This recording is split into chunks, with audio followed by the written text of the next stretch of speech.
Hi friends, ഇന്ന് 10ാമത്തെ തോരനാണ്. ഇത് മധുരക്കിഴങ്ങ് വെച്ചിട്ടാണ്. ഒരിക്കലും നിങ്ങൾ മധുരക്കിഴങ്ങ് കൊണ്ട് ഇതുപോലെ തോരൻ ഉണ്ടാക്കിയാൽ വീണ്ടും വീണ്ടും ഉണ്ടാക്കി കഴിക്കിട്ടോ. അതിനുവേണ്ടി ഇതുപോലത്തെ ഒരു മധുരക്കിഴങ്ങ് എടുക്കുക. അതിൻ്റെ തൊലിയൊക്കെ കളഞ്ഞതിന് ശേഷം നീളത്തിൽ ഇതേപോലെ ഗ്രേറ്റ് ചെയ്തെടുക്കുക.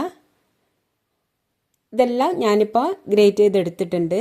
ഇനി നമുക്കൊരു പാൻ എടുത്ത് അതിലേക്ക് ഗ്രേറ്റ് ചെയ്ത മധുരക്കിഴങ്ങ് ഇട്ട് കൊടുക്കുക. അതിലേക്ക് ഒരു 1/4 കപ്പ് വെള്ളം ഒഴിച്ച് കൊടുക്കുക. 1/4 ടീസ്പൂൺ ഉപ്പ് ചേർത്ത് കൊടുക്കുക.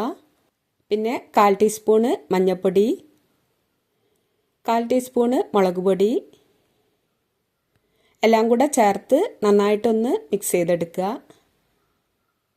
അതിനുശേഷം അടച്ച് വെച്ച് ഒരു മീഡിയം ഫ്ലെയിമിൽ നമുക്കിതൊന്ന് വേവിച്ചെടുക്കാൻ വേണ്ടത്. അടച്ച് വെച്ച് ഒരു 2 മിനിറ്റിൽ കൂടുതൽ അടച്ച് വെക്കരുത്.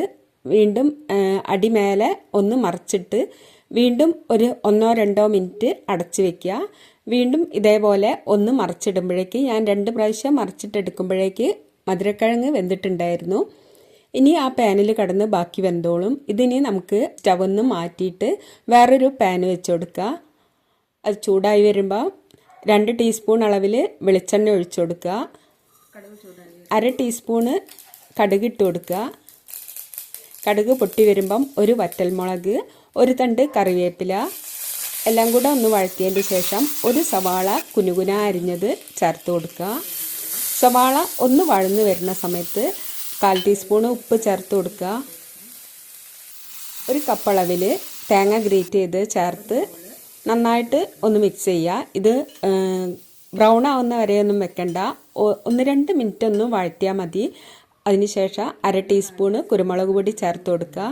ഇതും ചേർത്തൊന്ന് വഴറ്റിയതിന് ശേഷം നമ്മൾ വേവിച്ച് വെച്ചിട്ടുള്ള മധുരക്കിഴങ്ങ് ചേർത്ത് മിക്സ് ചെയ്യുക. മിക്സ് ചെയ്യുന്ന സമയത്ത് നമ്മൾ നൂഡിൽസൊക്കെ മിക്സ് ചെയ്യുന്ന പോലെ ഒരു സ്പാച്ചിലിയും ഫോർക്കും കൂടെ വെച്ച് അടിമേലെ ഇതേ രീതിയിൽ ഒന്ന് മിക്സ് ചെയ്തെടുക്കണം. ഇല്ലെങ്കിൽ മധുരക്കിഴങ്ങ് ഉടഞ്ഞ് ആകെ ഒരു ഉണ്ടയായി പോവും. അപ്പോൾ ഇതേ രീതിയിലൊന്ന് കുടഞ്ഞിട്ട് കൊടുക്കുക. മധുരക്കിഴങ്ങ് വേവിക്കുന്ന സമയത്ത് വെള്ളം കൂടി പോവാതെ നോക്കണം.